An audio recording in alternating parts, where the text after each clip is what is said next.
Voter তালিকার ত্রুটি সারাতে চলতি বছরের 20 জানুয়ারি থেকে হালনাগাদ কার্যক্রম শুরু করে নির্বাচন কমিশন।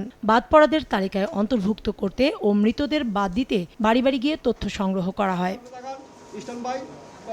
রোববার দেশের সব নির্বাচন অফিসে স্ব এলাকার হালনাগাদ করা সম্পূরক ভোটার তালিকা প্রকাশ করেছে কমিশন। এরপর নির্বাচন ভবনে সংবাদ সম্মেলনে সংখ্যাগত তথ্য তুলে ধরেন ইসি সচিব। যাদের আমরা তথ্য নিয়েছিলাম বাড়ি বাড়ি যে এবং যারা আমাদের সহোদ্যোগী হয়ে এসে আমাদের সাথে অন্তর্ভুক্ত হয়েছেন তাদের সংখ্যা হচ্ছে এই 2রা মার্চ পর্যন্ত তাদের সংখ্যা হচ্ছেন 45,71,216। কর্তনকৃত ভোটারের সংখ্যা হচ্ছে 21,32,590। ভোটারের সংখ্যা যে দাঁড়াবে 12,61,70,900। সচিব জানান, নির্বাচনের আগে আরও একটি ভোটার তালিকা প্রকাশ করা হবে। সেখানে অন্তর্ভুক্ত হবেন 18 বছরের পূর্ণ ব্যক্তিরা। এই বছর মূলত 3টা তালিকা হচ্ছে।